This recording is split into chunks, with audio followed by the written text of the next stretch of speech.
or you're good? I got it. I'm putting it up right now. Thank you. There we go. Okay, next slide.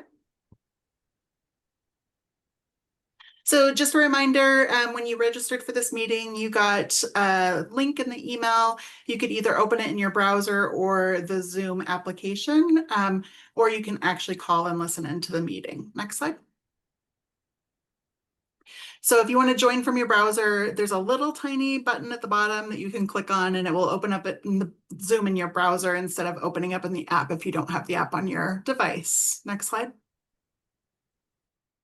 Also, you received a phone number that was one call or one tap phone number, so you can just call in and listen into the conversation. You won't be able to see the slides, but if you lose internet connection during the meeting, you should just be able to call in and listen into the call. Next slide. And we'll just do a couple of Zoom housekeeping features. Just a reminder that it helps with communication if you have your video on. We ask everybody to mute yourselves unless you're speaking. If you have something to share, go ahead and unmute yourself and raise your hand or put in the chat that you want to speak up, and we'll call on you. You can type comments in the chat function, and then you can see the other meeting participants in under participants. If you all could type your name and your organization in the chat now, that'll help us with taking meeting minutes and knowing who's attending. And also just a reminder that this meeting is being recorded and we post our meetings on our YouTube channel. So you can always go back and rewatch content or share with somebody who wasn't able to attend. Next slide. And lastly, we do have captioning options. So if you would like captions, you can go ahead and click on those three dots that says more, and then it pulls up then a window will pop up and click on show captions at the top there. And you'll be able to read what people are saying. That can help if you have spotty audio or if you just need extra assistance understanding what's being said. Next slide. Just a reminder, the Mobility and Access Coalition, our mission is really dedicated to improving transportation access. We believe that it's an instrumental part of equity. Transportation is a linchpin service that allows people to have access to opportunity, have a good quality of life, and meet their basic needs. And we really want to help people get to the safe and thriving aspect through multimodal options. So we don't want people to be vulnerable or in crisis mode because they don't have transportation options or don't know what transportation options exist. Next slide. So here's our agenda for today. We're going to do some quick updates, just organizational updates, and then we'll get into a couple of a little bit longer project updates that are of concern. And then also we have a great presentation that I was able to see at the Colorado Transportation Symposium. So we have a guest on the call, Thomas Joyce, and he'll be able to give us a presentation on his capstone research. Next slide. Okay, before we get started with Trevor, we're going to do a poll just to kind of get us warmed up. So this is the first time we're trying this in a while, so just bear with us. It's just a quick 4-response multiple choice poll. So go ahead and it looks like, sorry, I have a typo there, but what transportation improvements would make it easier for you to get outside and enjoy the summer?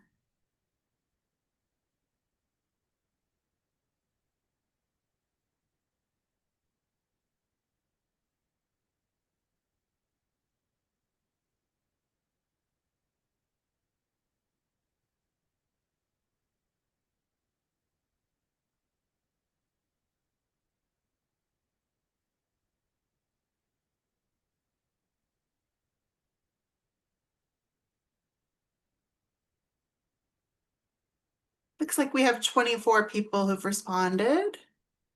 You want to share the results?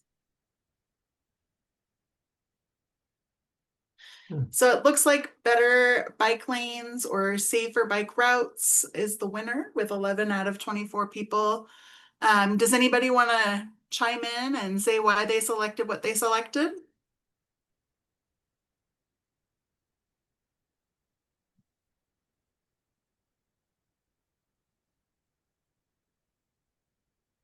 I think the trike, like riding the trike, because I just Yeah, got a trike. So I really like the even bike paths because oh, my camera's off. Sorry guys. all right. No Oh my worries. gosh. There we go. Ah! Um but the trike is good because it's like a smooth, like wide path is like way easier than like a small crooked path. Yeah. Yeah, definitely. It looks like Yeah. more frequent flexible bus service and more shade came in second place. It was a tie. Does anybody want to speak to why they selected that one?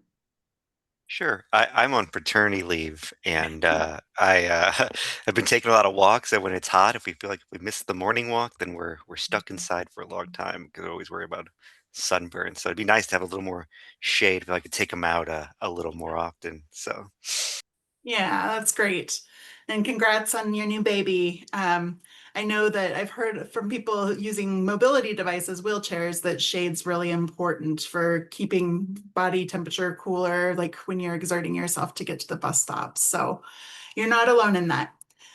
So we'll go ahead and move on to the first update. And I see, Coco, I see you on the call, and I did not give you a slide, but maybe I'll let you introduce yourself after Trevor. Trevor is going to be our new representative from the Boulder County Homeless Solutions, and I'll turn it over to him just to kind of introduce himself to the team. Perfect. Thank you so much, Angel. So hi everyone. I'm excited to be here with you all today. So my name is Trevor Behringer. I am with the Boulder County Housing Department in the Division of Homeless Systems and Coordinated Response. Our function for the county is that we are coordinating the services in response to homelessness in Boulder County. So working with partners such as All Roads or Hope in Longmont and any other agency who might be working in this effort. And so I just am excited to be here and join the group. And feel free if you guys have any questions to reach out. Thank you so much for joining us. Yeah, we really appreciate your perspective and all that you all do in the community. Coco, would you like to introduce yourself? I know you haven't had a chance to introduce yourself to the team yet. Yeah, sure. Thank you. Hi, everyone. My name is Coco, and I work for the Hours Center in Longmont. I don't know if you're familiar with us, but we are a family resource center, and we serve the San Bernardino Valley School District. My role here is so I'm the Family Resource Program Manager, so I managed all the programming and classes that we have at the Hours Center. Yeah, thanks for having me. Sorry, my light just went out. Oh, thanks for joining us. Great, thank Yeah, you. thanks. Okay, Joseph, if you'd like to share the slides, we'll go to the next topic. Okay, so I just wanted to give you guys a brief update that we're going to be rescheduling the July MAC meeting. It's going to be an in-person meeting, and we're going to have plain language training and conducting effective meetings. So it's going to be a really interactive session. We are working with some Language Simplified, which is a local company that we worked with last year. Some of you were able to attend our plain language training on how to simplify transportation speak, but it's going to be the same instructor, but this time we'll focus a little bit more on like just talking about transportation in a like more accessible way versus very technical. So it's going to be in person again, and I will I'll update the invite after this meeting. I didn't want to confuse people before this one, but we will be starting a little bit earlier. So we'll be starting at 12 p.m. And we'll be providing a light lunch. So looking forward to seeing you all in person. And Brianna, the recording of the plain language, there probably won't be a recording of the plain language since we'll be in person. So unfortunately, I think our instructor also, I mean, that's how he gets his business. So I think he prefers if we just do Oh, for this meeting, it'll be on our YouTube page and we will send out an email afterwards. I don't know if I know like who you're with, Brianna. So if you want to just make sure that you put your email in the chat, we'll make sure that you get a follow-up link after this. Next slide.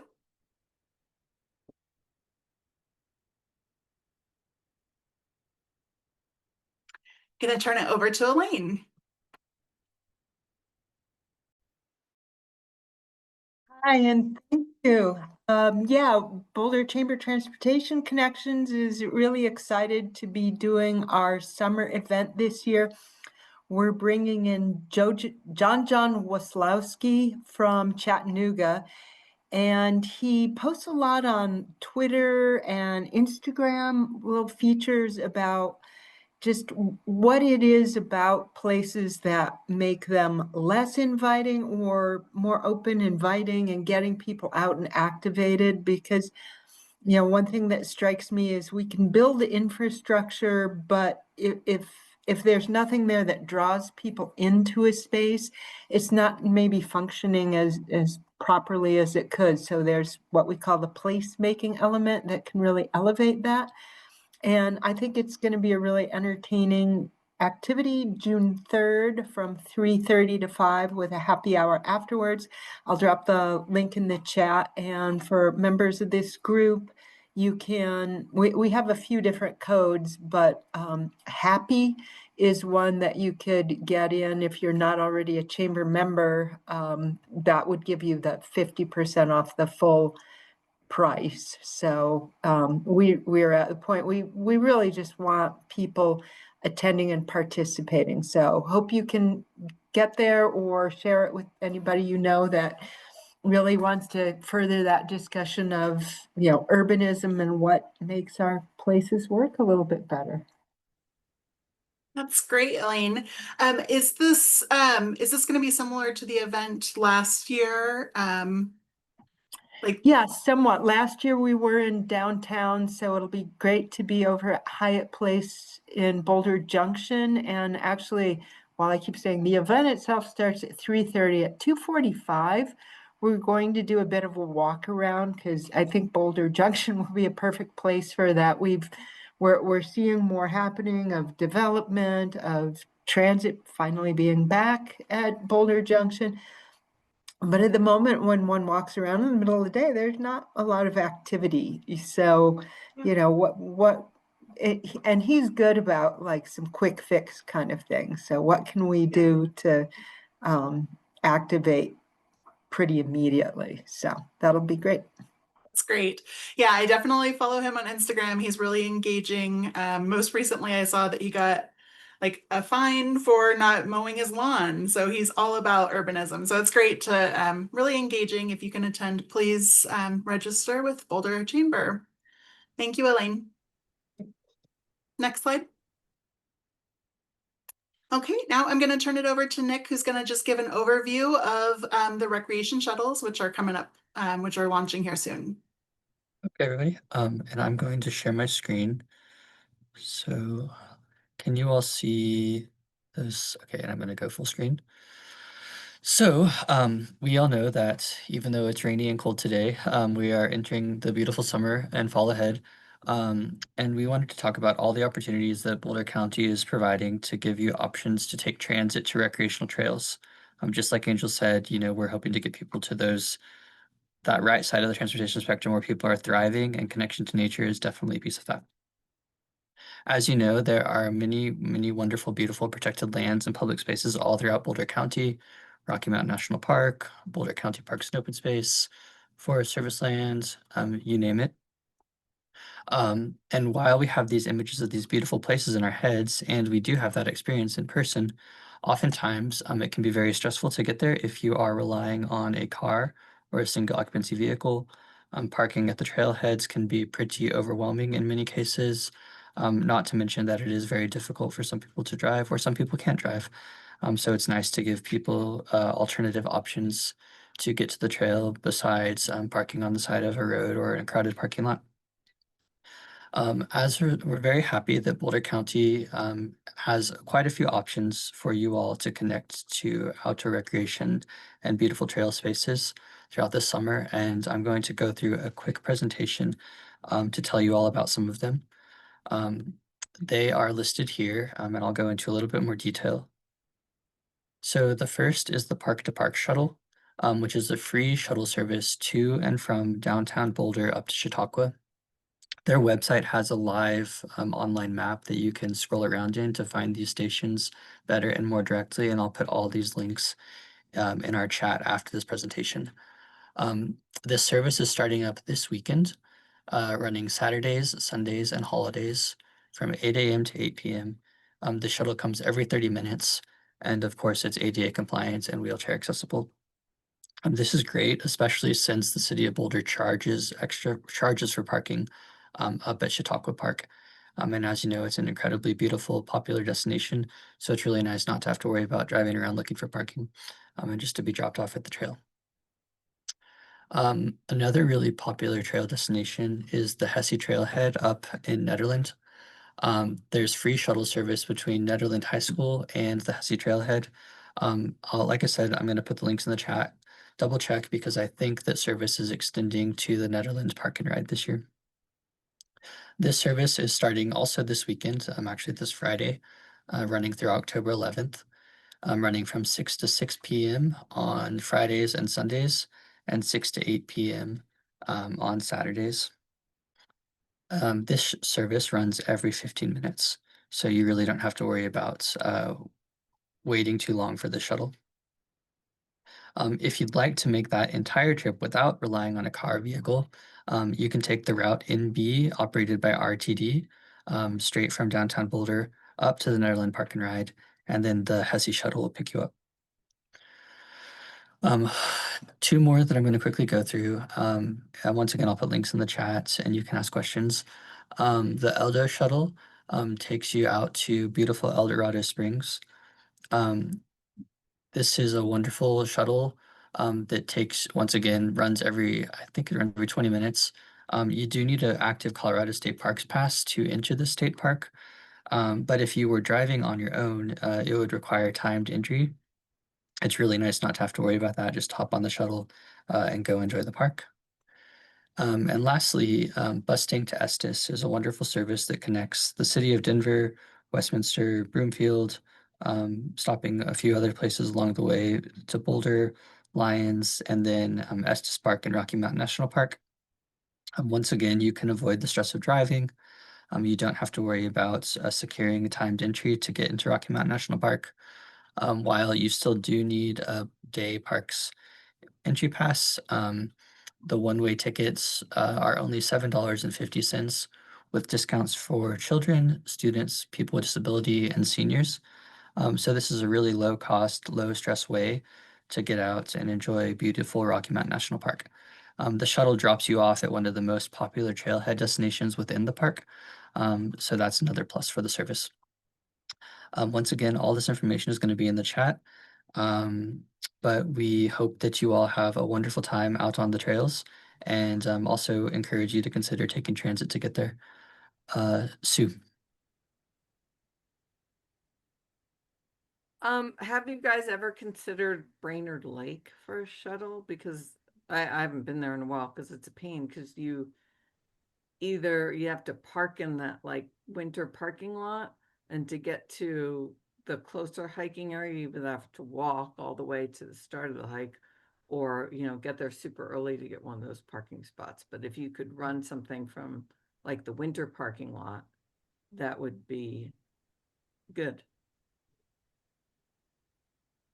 I can try. I mean, I think we've identified Brainerd as being an option moving forward. But I think Alex is on the call, so he might be the best person to talk about. I don't think we have any concrete timing for that, but yeah, Alex, do you want to respond to that?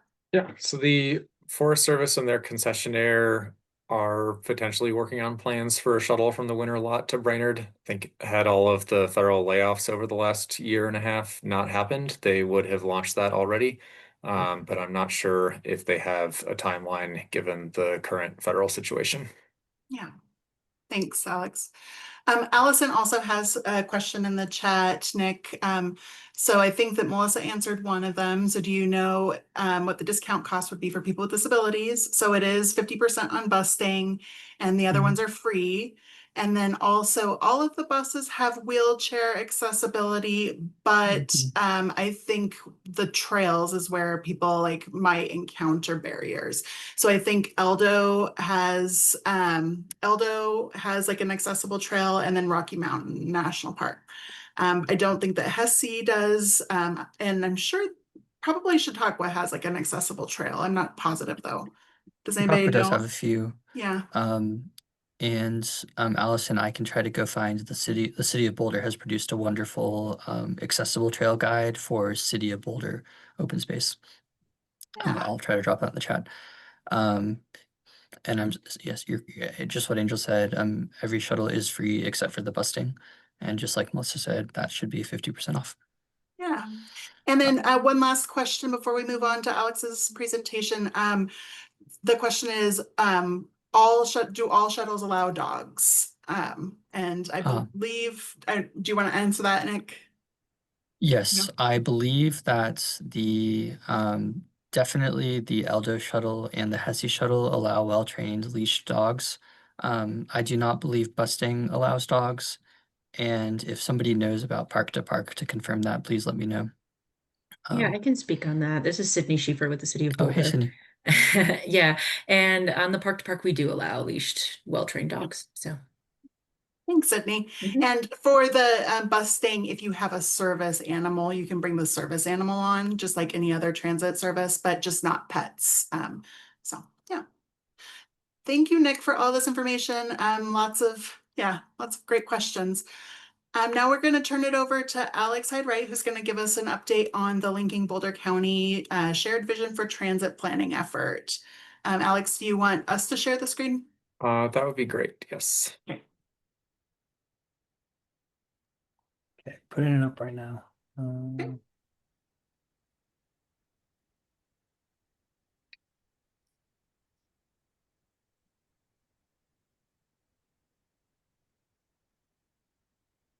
Okay. Thank you, Joseph.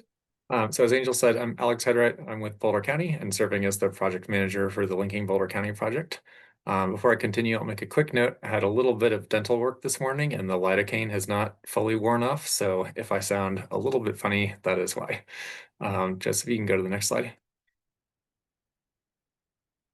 So today I'll provide a quick overview of the entire project, the State of Transit Report, which is our documentation of existing conditions, our transit vision that we're currently conducting a round of community outreach about, and then some next steps over the spring. So if you want to go next slide. So before I continue, a quick refresher on what we mean by transit. So generally, shared vehicles provided by a government entity or contracted through a government entity. So this includes RTD services like the Flatiron Flyer, the Skip, the Dash, the 300 series in Longmont. It also includes on-demand services like Ride Free Lafayette and Ride Longmont and RTD's Flex Ride and paratransit service. It also includes shared micromobility like B-Cycle and the Lime scooters that operate in Boulder, and then the bus stops, the bus stations, and the park and rides and the ways that we connect to the transit system. Next slide. So Linking Boulder County is the first countywide transit plan that Boulder County is leading, and we want this to be a vision for the future of transit service in Boulder County and outline a vision that's high quality, universally accessible, and equitable. We also want this project to be a roadmap to help us get from where we are today to that desired future condition, and then a reflection of what the community hopes to see and something that the community is excited to support. Next slide. So for a quick, some quick highlights about our existing conditions analysis from last fall. If you want to go to the next slide. One of the things that I think really surprised us, as well as a lot of partners in this project, is just the number of different transit services and transit service providers that we have in Boulder County. So we actually have a dozen different providers, and I think with the addition of the town of Erie that Miguel's, I believe, talking about next with the Erie Beat, we might be up to 13. So we have a lot of different agencies providing transit service across Boulder County in addition to just RTD. And about half of these are fare-based services and about half of these are fare-free services. So if you want to go to the next slide. So looking at ridership across the county, it might not be a total surprise, but the city of Boulder does have the predominant share of ridership across Boulder County. But outside of the city of Boulder, we do see strong ridership on the Main Street corridor in Longmont, the South Boulder Road corridor connecting to Louisville and Lafayette, and then the US 36 corridor with the Flatiron Flyer and the different stations connecting down to Denver, and then strong seasonal ridership in the Nederland area due to the Hesse shuttle. Let's see if you go to the next slide. And then zooming in a little bit on the city of Boulder, we see that ridership is heavily concentrated along the Broadway corridor, but also Pearl Street and 30th and Table Mesa. Next slide. So looking at our transit ridership over time, we know that transit ridership took a big hit during the pandemic, and it is not fully recovered. And so regional services like the Flatiron Flyer and the Bolt, those have seen the lowest percentage of recovery. But local services, so transit service that provides trips within a single community, those have seen a higher recovery to their pre-pandemic levels. Okay, go next slide. So I'll talk a little bit about the transit vision that we're outlining and developing as part of this project. So our vision statement is in Boulder County, transit is woven into the fabric of our community. By providing people with dignified, safe, and convenient transit services, we expand access to opportunity, support our community's health and well-being, and create a more resilient Boulder County. And this vision statement has come from the feedback from elected officials and staff from all the municipalities and organizations within the county, as well as from the public survey that we conducted in last fall. Next slide. As part of our vision, we're outlining 3 transit goals. So connected and equitable. This focuses on expanding equitable opportunities by connecting to all that Boulder County offers. And I think this really gets at the question of, can you get there via transit? Is it possible to take transit to connect to the destinations that you're trying to reach? Our second goal is competitive and reliable. This is increasing ridership by making it easier and more desirable to take transit. So is transit providing competitive travel times as compared to private auto? Is it reliable? Is it frequent? Is it fast? And then our third goal is sustainable and resilient. So improving climate outcomes by creating a resilient transit system. Next slide. And lastly, as part of our vision, we are outlining key countywide connections. And so I'm not going to go through all of these individual, but we've grouped them into 4 main groups. So in blue, those new connections. So services that we would like to provide that are currently not possible, that provide connections that are currently not possible to make via transit. And then in red, improve existing services. So these are corridors and routes where there is transit service, but there's been a desire from the public for faster, more frequent, and more reliable connections. And then in the dotted green, limited or seasonal connections. And so these are largely providing connections in the mountain communities, not only for recreation, but also to access essential jobs and services. And then lastly, highlighting where we need improved local service improvements. So improved connections within our municipality. So highlighting Boulder, Longmont, and then some of the communities in Southeast Boulder County. And I'll clarify that these are layered on top of some assumed transit enhancements. So the previous planning work, for example, the Northwest Area Mobility Study that's outlined a network of BRT corridors for Boulder County, Northwest Rail, and the Front Range Passenger Rail that's in the works. So these new connections are layered on top of those assumed transit enhancements that are also in the works. Go to the next slide. So we're currently conducting a round of outreach about the transit vision.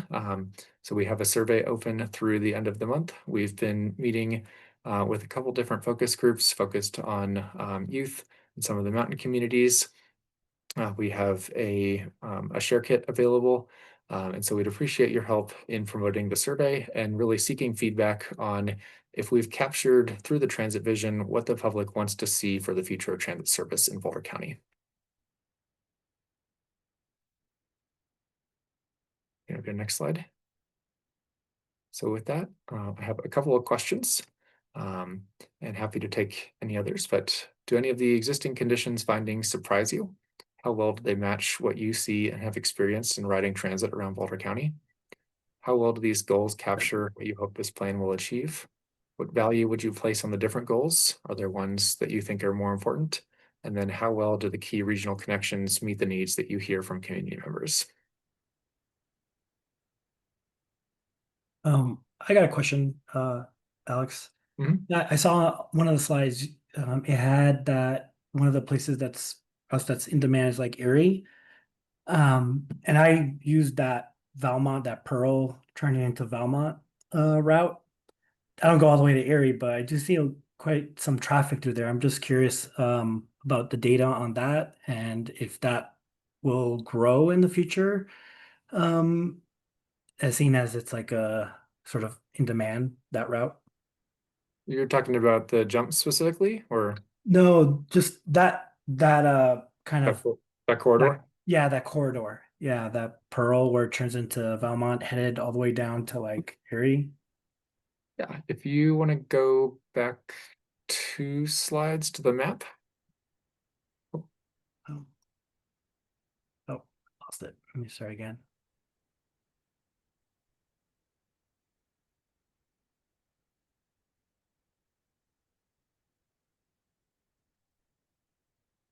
This one? Yes, so in this key connections map, we aren't getting as specific, we aren't highlighting specific routing or necessarily roadways just yet. But do want to highlight the number 8 shown there in the dashed red. And so that is highlighting the need for faster, more frequent, and more reliable connections between the city of Boulder and the Southeast Boulder County communities. And so I think that gets at that connection between Erie and the city of Boulder. Right. Certainly, we're aware that the town of Erie is a fast-growing community. Mhm.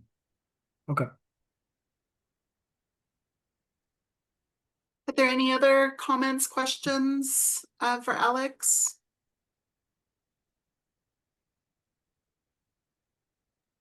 I know one thing that. I just have one thing to say. You guys have gotten me more excited about the summer as someone in a wheelchair. You know, because when you get older, your friends get older. And lifting a wheelchair into the car becomes an issue. And I try to tell them, you can go with me as my companion. You can go for free. Let's use the services. So, thank you. Thanks, Lisa. We appreciate you. Yeah, it's good to be back. Yeah. Okay, thanks. Thank you. I think one thing that surprised me, Alex, and I think I've said this before, is just the number of different providers within Boulder County.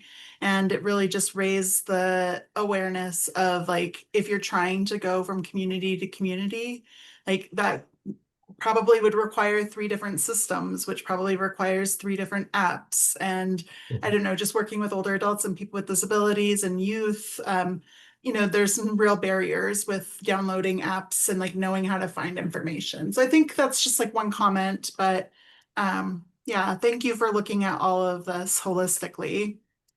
Do we have any other questions before we move on to our next presentation? Just a quick comment. As somebody up in the mountains, I'm really pleased to see all these number 11s. Yeah. Thanks, Tom. Thank you. Well, thank you, Alex. And I did put the State of Transit briefing books, the vision, and then the survey in English and Spanish into the chat. And then I will send out, I believe I've already done it, but I'll send out the promotional toolkit. And remind us one more time, Alex, when does the survey close? Survey closes at the end of May, so May 31st. Okay, thank you. So if you could take those surveys and share them with your networks before the end of the month, that would be appreciated. So next, we actually have another one of those wonderful providers. So Miguel Aguilar is going to talk to us a little bit about a new service.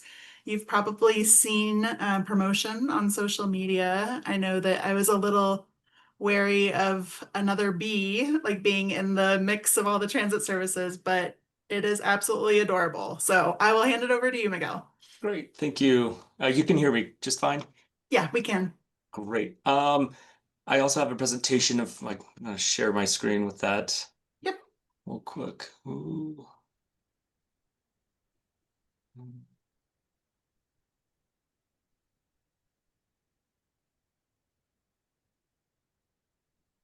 Let's see.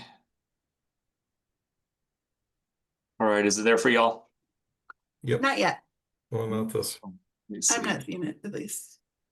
Um,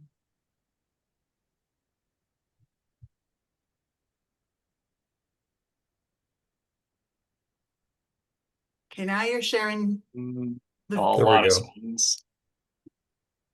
now you're just sharing like your presentation mode. Can you switch monitors or? Let's see. Now I have the one screen on here. Let me check real quick. Stop sharing real quick.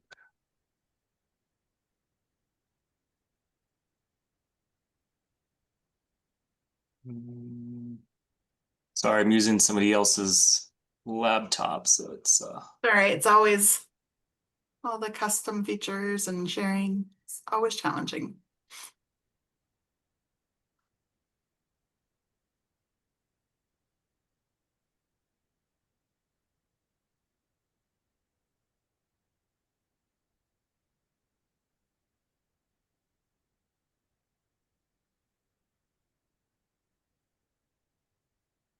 let's see.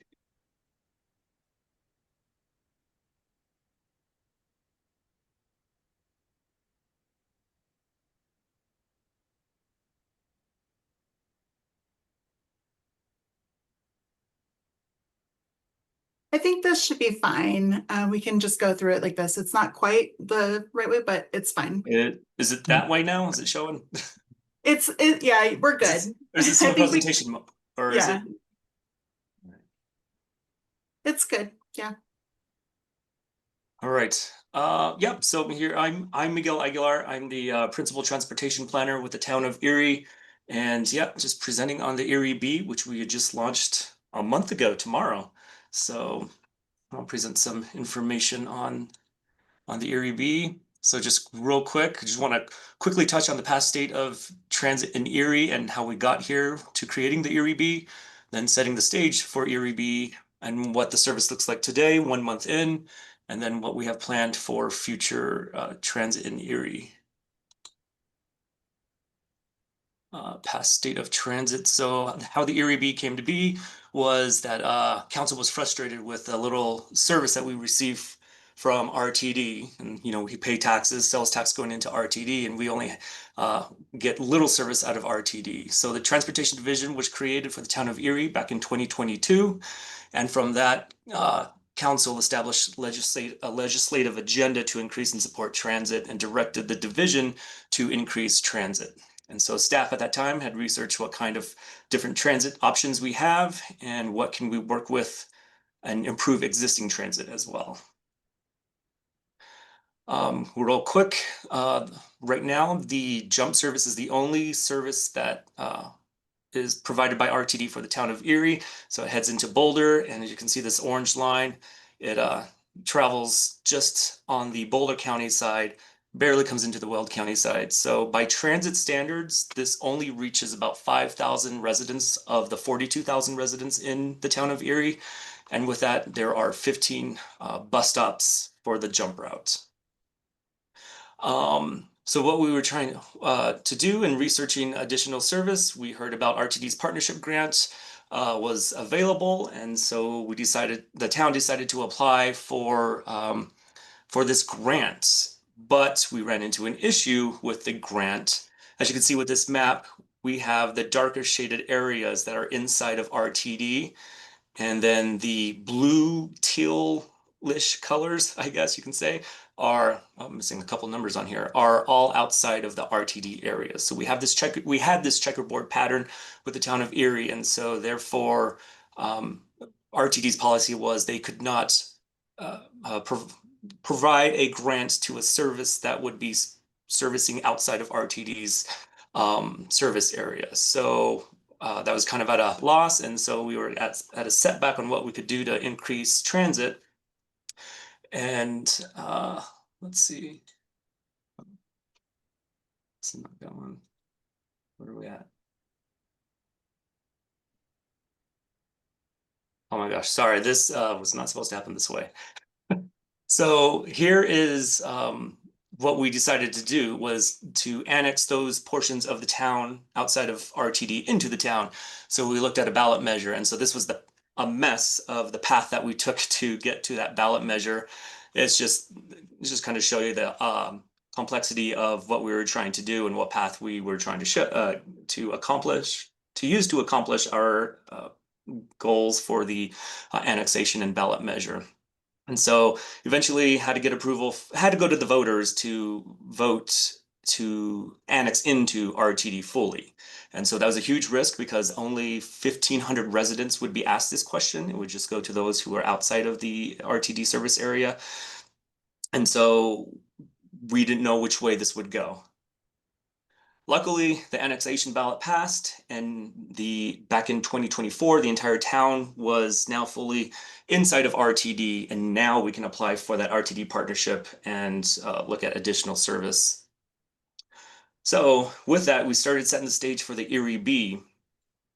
Of course, that included developing a service operations plan and looking at a lot of data, pulling existing conditions data, looking at what traffic patterns were like for town residents, looking at what the top destinations were for the town of Erie. That also included some regional destinations as well, such as Lockridge and Thornton, the commercial shopping district over in Lafayette and downtown Lafayette. So we're trying to understand what those patterns look like for residents of Erie. So the grant funding side, of course, we need funding for the Erie B. So we looked at 3 initial funding sources. So that's the DRCOG TIP funding that is available every 4 years. And then RTD's partnership grant that's available every year so far. And then we also applied through one of our congressmen, I can't remember which one, but through the US Senate committee for the appropriations bill through congressional district funding. We've so far, as of right now, we have funding through DRCOG and through RTD. The town has not received any funding through congressional funding yet. So then we had to publicize the Erie B and what that would look like, and inform residents of what the service was, because this is not your standard fixed service route like RTD services. It's an on-demand microtransit service. So you toss out those words as transportation planners, we know what that means, but for the general public, what does that mean? So we had to really educate the public on what microtransit service is and how this service can benefit them aside from RTD services as well. So we attended several town events. As you can see, we had Arbor Day and the town fair, pretty popular to advertise the service. And then we had some couple events at the community center, including our active adult center, and then pop-ups throughout town. And then we had to brand the service. And so that included the name selection, which we went with Erie B. And then we designed some vehicle wraps that was also wrapped from our provider, which I'll go into in just a second. And then we also wanted some catchphrases to go with the Erie B. There's a lot that you can go off of with that. And then we also provided some swag and postcards and posters for the residents and businesses. And so our catchphrases, you can see that we select 5 from like a handful of slogans that were out there, or catchphrases. So yeah, that was kind of pretty, that's been fun. You'll see one of those slogans on the 5 vehicles that are out there. And so also we get a question of why the Erie B. And so we kind of looked to what when we think of Erie, what is Erie kind of known for? And so we do have hot air balloons that we're known for. We have history with coal mining, and we're very pollinator friendly here in the town. And so that pollinator friendly one kind of stood out to us, especially with bees being pollinating insects. Kind of went with this theme of the bees, and knowing what bees stand for. They symbolize community, friendship, and teamwork. It's a necessary ecology for all of us to thrive. And then that evolves into the Erie Bee, which is a necessary feature for our economy to start thriving as well. And so the pollinators, as the bee, they pick up the pollen and they drop it off elsewhere, kind of similar to the Erie Bee. So we thought it'd be fun to call it the Erie Bee. and the Erie Bee today. So our vendor that we selected is Via Mobility Services, so very familiar in the Boulder County area. Our launch date was on April 21st, 2026. And then here's a couple of the vehicles that are out there driving around town. So we had to publicize the event. We went out again to publicize once the service was in action. So in addition to the existing events that we've done before, we have some future events that we will be promoting the service at, including Erie Pride, 3rd of July, and the Erie Balloon Festival. And with the service, we've also had some action pieces that have occurred since, one of those being the drivers handing out postcards to those who use the service and to those key destination areas, including posters at those key destinations. And then coffee shops, of course, are a big hit with advertising this service. And so, and in turn, businesses have started reaching out to the town and to Via Mobility to asking for those flyers and the postcards so that they can hand out to their clients or their customers. And we also have Commuting Solutions, who's been advertising this service for us as well. So the users and riderships right now, I say users, that's the app download. So we do have an app for the service where you can schedule a ride just like Lyft or Uber. So far we have over 1,300 downloads of that app. Seems to be going up about 200 downloads a week, which is pretty good. And then the boardings and trips, you can see the boardings, which is how many people are riding. And that's the blue column right here. The trips are the red columns. And so that's just getting from point A to point B, regardless of how many people are inside the vehicle.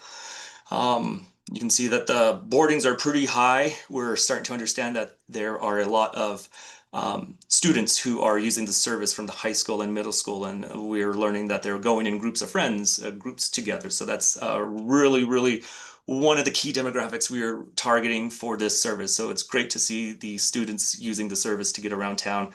You can see the hot spots where they're going to, whether that's Ziggy's coffee shop or the Dairy Queen. Those are some, again, that's helpful for them to be able to get out and be independent, and then yet contributing to the economy as well. So it's really nice to see. And so we also had, I think the first Friday it was in operations, we had a mom prom, and 10 moms used the service to get to the social event. So we're glad to see this service being used in multiple ways. So the operations and performance metrics, of course, we set some metrics of what we would like to meet with this service. One of those is making sure that a response time is less than 30 minutes. And we're doing hitting the target right there.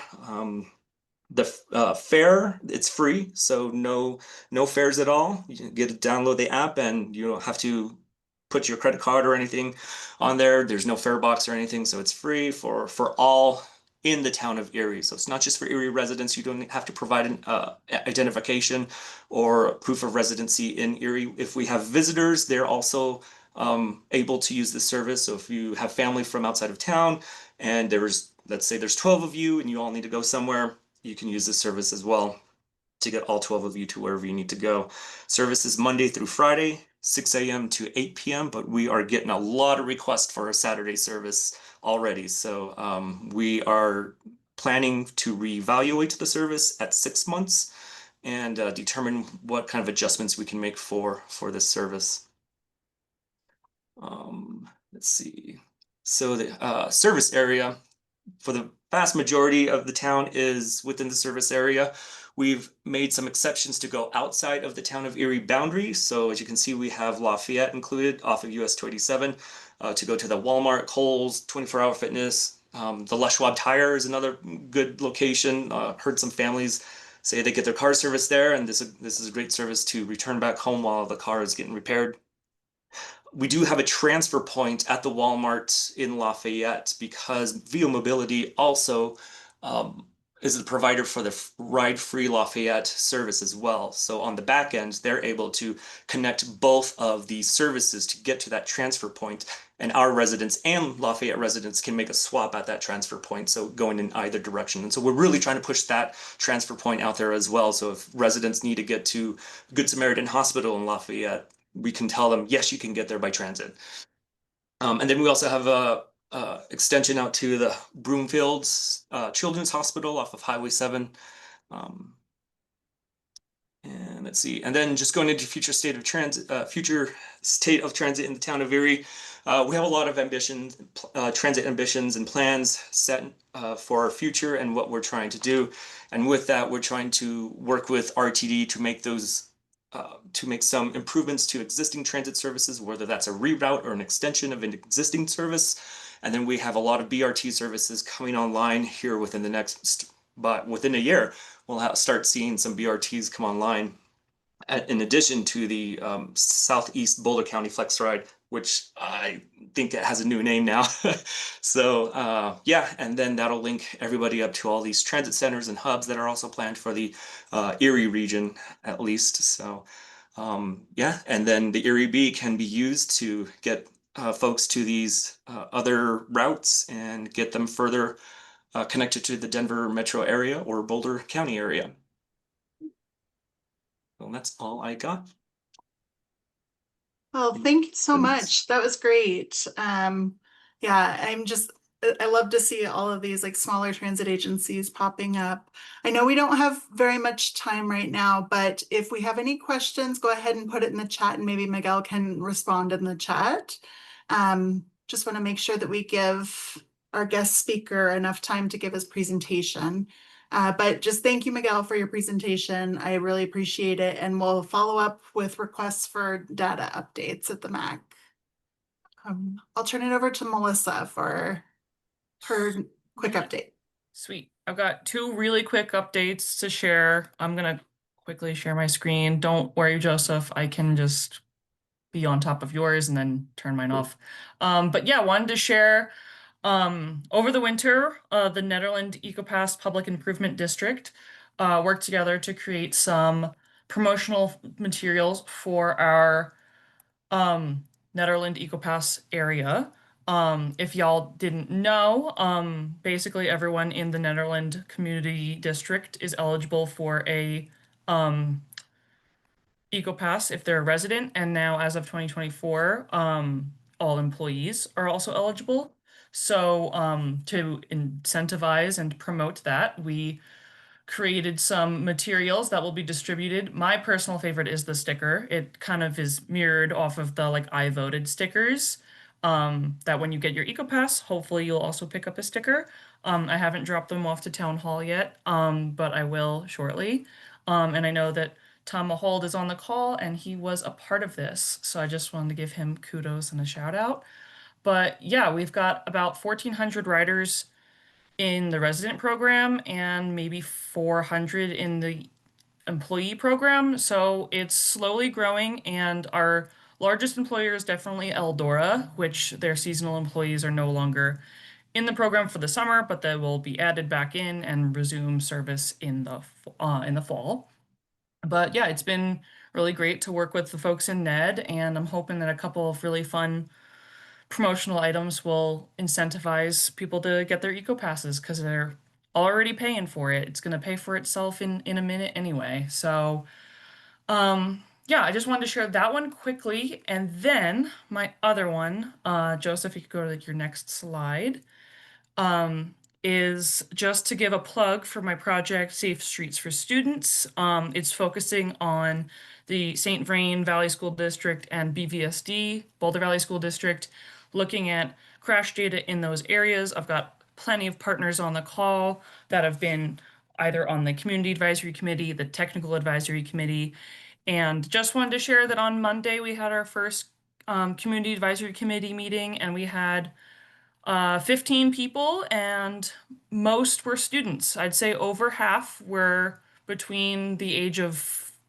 6 and 16. So it was really great to get students talking about their commute, what makes them comfortable getting to school, what makes them uncomfortable. and what could work better. So it was a really great first meeting, and it gave us a lot of good ideas and energy, and I'm looking forward to the next one. And if you are not aware of the program going on, the project going on, I will plug our website in the chat, and you can subscribe for updates if you are interested. But also, a lot of the updates are also going to be in our Mobility for All newsletter, so I understand if you don't. That's all I got. Great. Thank you so much, Melissa. I really appreciate it. So now we are going to turn it over to Thomas Joyce. So as he mentioned earlier, he's on parental leave. So I'm just so thankful for him taking time out of his busy daddy schedule to be able to give us this presentation. It was really an engaging presentation when I saw it at Colorado Transportation Symposium. So I will turn it over to you, Thomas. Awesome. And everyone can see my my screen. Yep, we can see Great. it. All right. So, thank you so much for having me.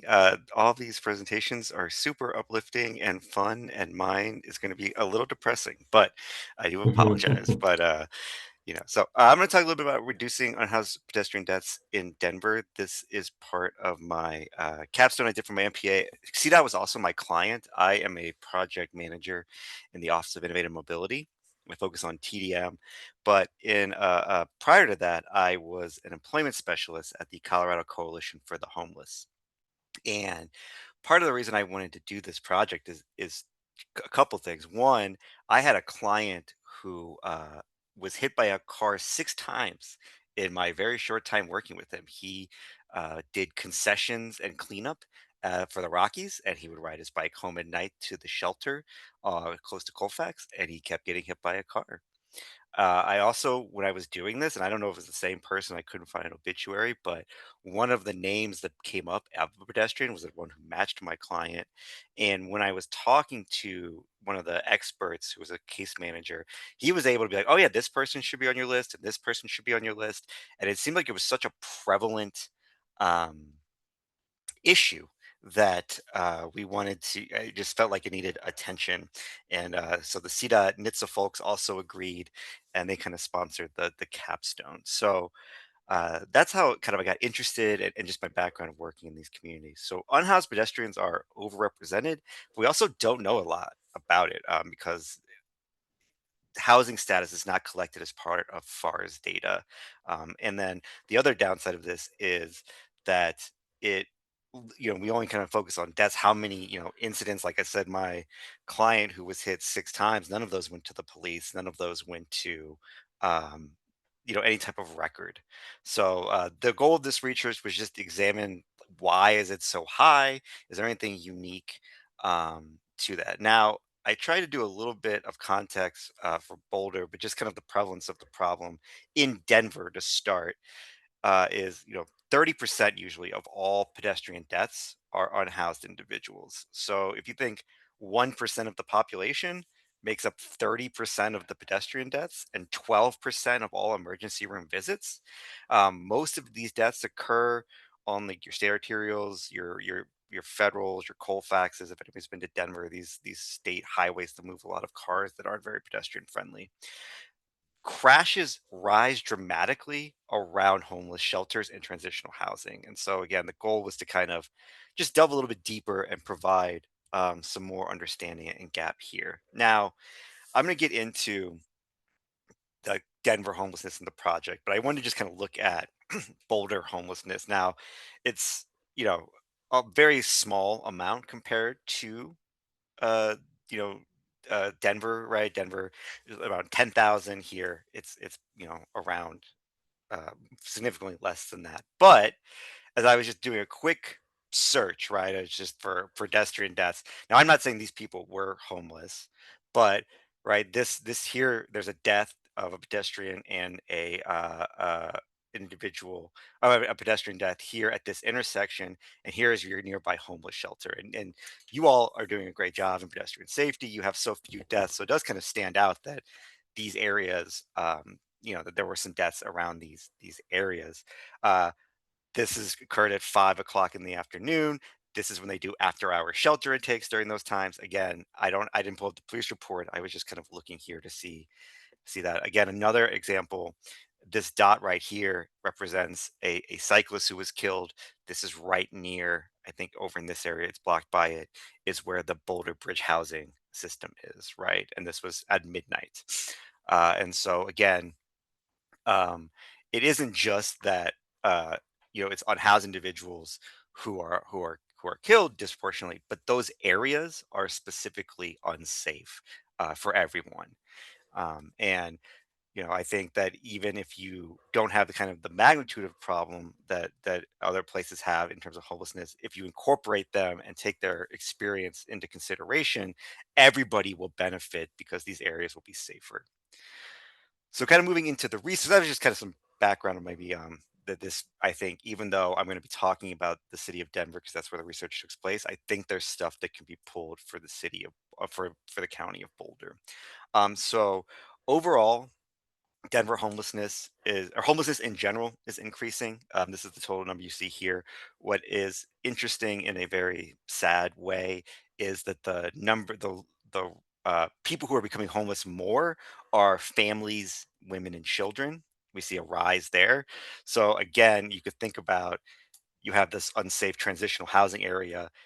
Are there going to be more families? Are there going to be more children in these areas as they seek shelter and things like that? So just who is becoming more homeless, or who are we seeing like a drastic rise in homelessness? That's women, children, and families. And so how do we account for them?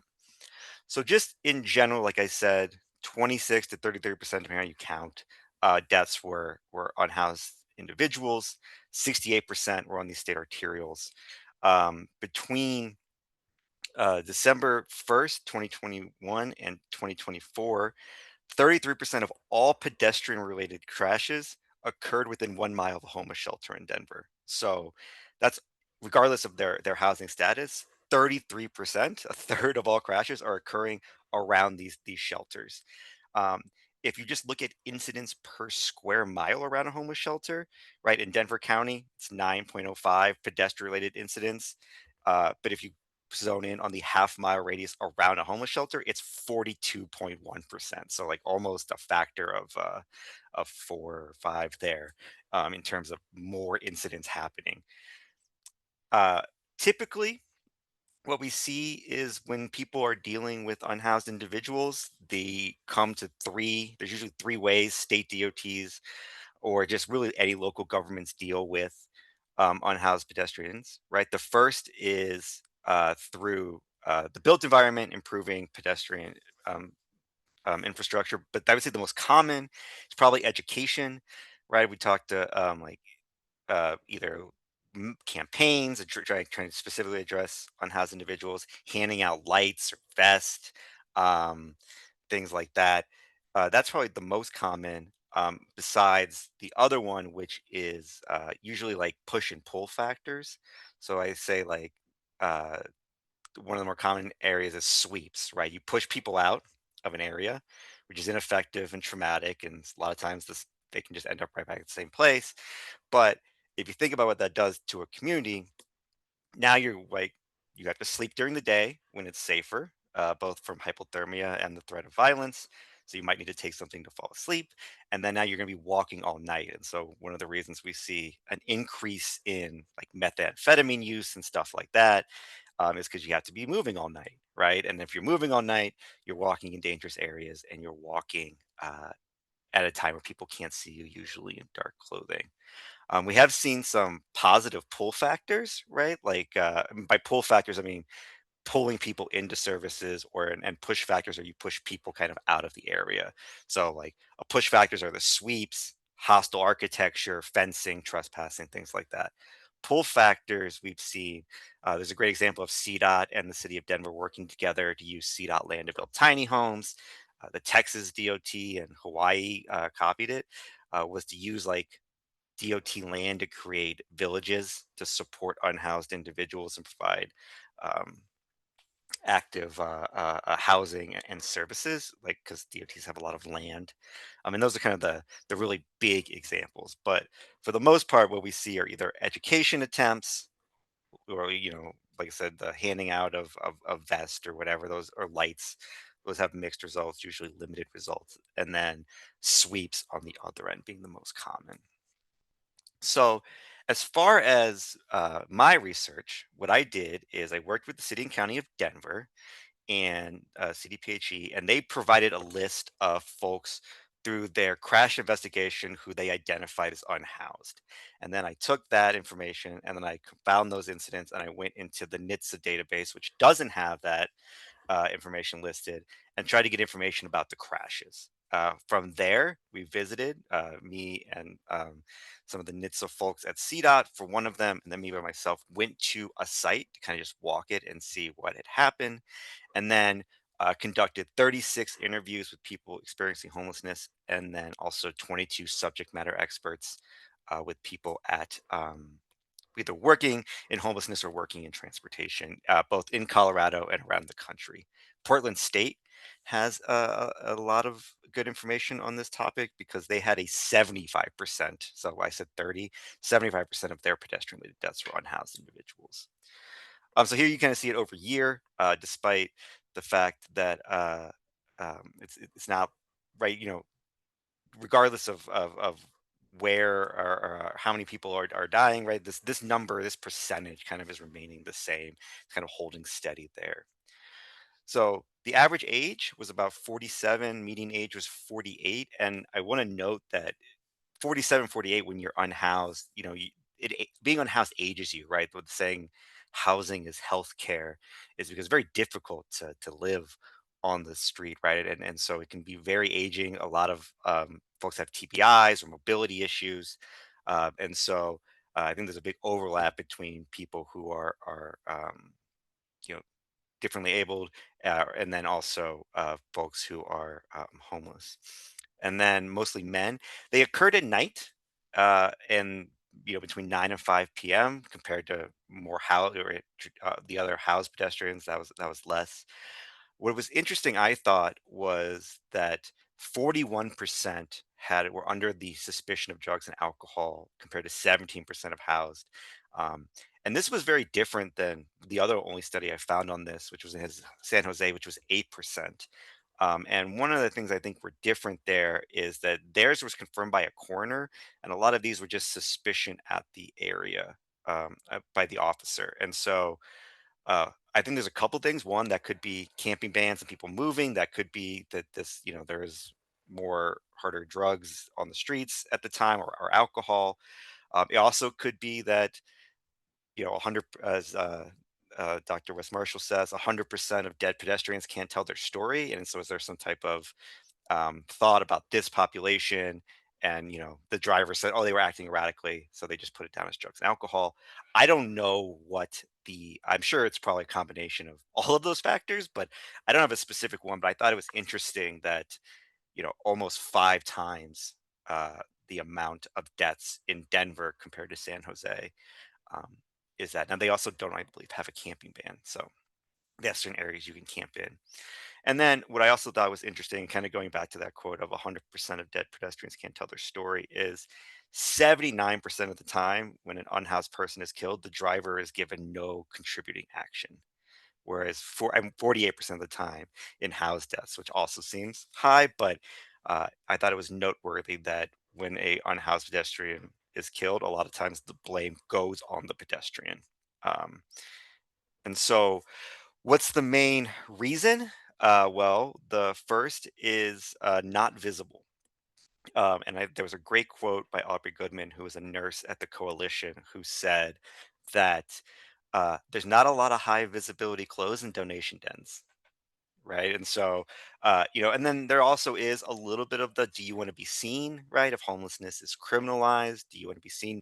Do you want to be seen both by authorities, but also maybe other homeless people if you don't feel safe, as well as, maybe you're doing something that you don't want to be seen doing, right? As well. So there's a whole bunch of reasons why that visibility is an issue. But again, walking at night in unsafe areas, in areas where people may not be expecting pedestrians.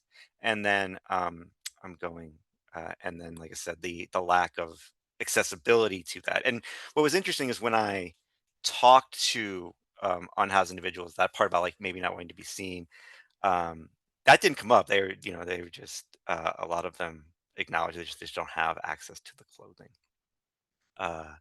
And so another thing I thought was interesting is I think, or at least in Denver, especially if you're like on Colfax or something of that nature, you see a lot of people just like randomly crossing the street. But most of these deaths occurred in, like equally in intersections, right? And same, and so it didn't seem like they were necessarily caused by unsafe crossing.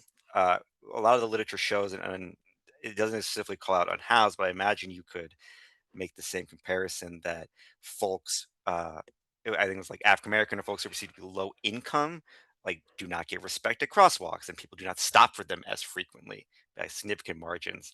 Also, you could imagine that if you have some type of injury, or if you are hauling your belongings across the street, right, or both, that you're going to be encumbered and crossing slower, right? And then also just in general, people tend to cross where it makes sense, and so it may not.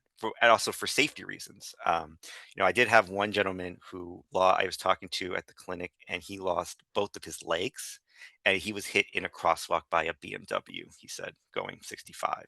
Another woman, kind of to the other section, said Mark, that she walked in the middle of the street because she felt safer, because she was worried about walking at night and people in alleys, like or other people attacking her. So she felt safest walking in the middle of the road. So it actually made sense for her to not be on the sidewalk. Ramp and shoulder, again, that seems more likely. That could be, if someone has a sign or something of that nature. And then the alley one were people who were asleep in alleys who were crushed by work vehicles. But for the most part, it seems like they're, unhoused individuals are dying when they're crossing the street, crossing in marked intersections. And so, yeah. So again, I went to South Street Health Clinic, which is a not just for unhoused individuals, but they provide great services for folks in downtown Denver as part of the coalition. And basically, kind of, I asked some questions about how safe they felt, places they would typically walk, um, what they felt, and they said that one, it was clear that everyone walked a lot for the most part. And where did they walk? They walked along the high entry network. A lot of people walked at night because that is when they were getting off work and things of that nature. Like a lot of folks were working. Uh, Most kind of the biggest concern was fear for personal safety. So, like I said, that fear of being attacked. And then they also noted speed, like drivers just wouldn't slow down, intersections that they wouldn't stop for them. And then one big thing that came up for a lot of folks who had wheelchairs or mobility devices were sidewalk conditions. They would either get off the sidewalk because it was like in poor condition, and then they couldn't get back on the sidewalk. Um, but yeah, noting just like speed, intersections, and safety, right? And a big thing that came up was lack of lighting in terms of that personal safety as well. And then where are they walking? Dispensaries, also like liquor stores, parks and libraries, service areas, shelters, and then fast food and grocery stores where a lot of folks shop. Maybe not at your traditional like King Supers, but at like a 7-Eleven or some of these other areas to get food. So gas stations. And then we went to two areas. So this is Evans and Sheridan, and this is Sheridan and 6th. And I always like to point out, you can notice the skid marks in the crosswalk here. That's not this is well after the event, but I just thought it stood out to me. But both of these, right, had high volumes of traffic, high levels of pedestrian stress, speeds of 45 plus, lots of turning conflicts, lanes. They were both near fast food. One was near transit, and what was interesting is if you look at the time of death of the one at Evans and Sheridan, it lined up with the bus schedule, and when we got there, people were running across 4 lanes of traffic and were almost hit doing that. So I'm not saying that is what they were getting at, but that was an issue.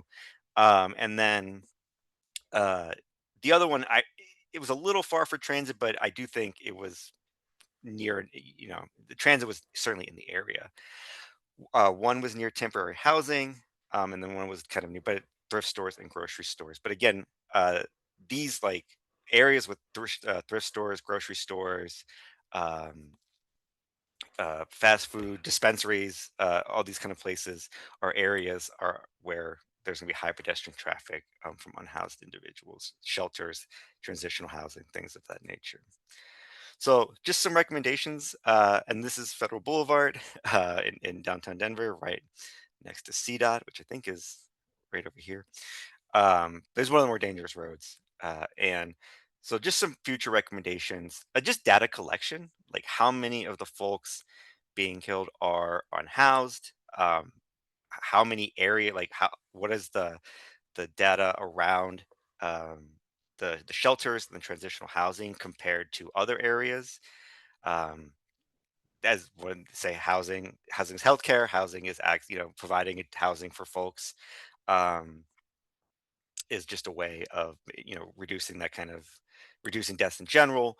Uh, Again, you don't have to carry your things. You have a place to stay. You're not always walking at night. You're not always up. Outreach and education. Again, it's not as effective, but I was handing out bike lights and people really, were putting them on their wheelchairs, stuff like that. That seemed to be a big hit, and that did seem to work. Obviously, of course, the context is a solution, but anything to lower speeds in these areas, provide safer walking, provide safer and clearer crossings. If you have long stretches, kind of those best practices. And then I'm just going to make a plug. In the Office of Mobility, we have a walk shed tool where it can help you walk around an area and identify improvements. And so, if you do see that you have more pedestrian and cyclist incidents around these areas, we'd be happy to provide some of our guidance for our free tools to go out and walk those areas and identify potential hotspots. So, just in summary, unhoused pedestrians are overrepresented in deaths and ED visits. And again, that is, uh, you know, not even including things that don't get reported. They're excluded often from the process. So, like, how could they be incorporated more? And again, how would planning for them also have a lot of other co-benefits for other vulnerable populations or just people in general, right? Data around it is lacking, and so how can we increase the knowledge of that? And then, think about the unique factors, and then also the areas in which people will be visiting, and then just future recommendations, improving the data sharing and the outreach, I think is super important. So I apologize, I couldn't see the chat as I was going because I have a different tab open, but here's my email, and then I'm happy to answer any questions or uh, comments. Yeah. Well, thank you so much, Thomas, for that. I think we have time for one question, and then we'll pass on your slides in the follow-up email. I'm not sure who would like, looks like Nick, would you like to ask a question? Yeah, Thomas, thank you for this research. In addition to realizing like how, it'd be great to see Vision Zero plans potentially focusing on unhoused populations. How can Vision Zero strategies, what are some ways that you can see the strategies better incorporate the needs of unhoused folks? Yeah. So, and I'll drop my email in the chat. I think that's a great question, and I think that one thing I'll say is like when I was looking at the Vision Zero plan for, again, I'm not trying to pick on Denver. They're doing a great job. I just happened to be doing the focus on city of Denver because I live there. CDOT's right there, all that stuff. And our roads are right there. That's where most of the stuff's occurring. But as I was going through like their Vision Zero document, it said, homelessness is mentioned once or twice, a couple times, and it just says we will continue to do outreach with them. And I asked them if they're doing that, and they said no, right? And then like if you look at CDOT's, I'll call us out here too. If you look at CDOT's document for um, their safety plan, unhoused folks are only mentioned in like the appendix interviews, and they're like mentioned as the problem and a nuisance, right? And they're completely absent from the planning process. So I would just say like the one thing that I would um say is just like how are you incorporating their interviews, and you're gonna have to go to them, right? They're not gonna attend a planning meeting, they're not gonna attend an outreach thing, they're not gonna scan a QR code, right? You probably need to have a hook at a table, and that's what I heard both from my research, but also like when I talked to some folks in Missouri who did an education outreach campaign. It's like we went to the homeless shelter and we talked to people and they were very appreciative. Or there could be a mistrust of government, right? Do you have a local organization who's already doing this work who, if you have some survey questions, could you talk and partner with them? So, the big thing is just, are you even talking to them, right? Are you even considering them? Are you specifically looking at like these shelters and these transitional housing areas um, as a specific like area to look at, or is it just kind of like folded into like a larger block, right? So that would be my main advice, is just make sure you're going to them, right? And that you're partnering with the folks who are doing that work and getting what they want and need. And so yeah. Thank you. Great, thank you so much. I really appreciate it. That brings us to the end of our meeting today. Just a reminder that next month's meeting will have a panel discussion on multimodal experiences. So we're gonna have a panel of users that use different modes of transportation and ask them some questions about their experience using those modes.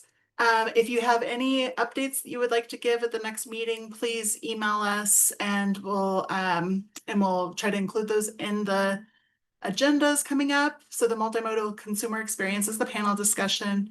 And just a reminder, I'm going to be sending out an update to the July meeting to move it to the 22nd of July so that we can do that in-person training on plain language. Thank you all for your attention today, and it's great seeing so many wonderful faces. We'll see you next month. Thank you.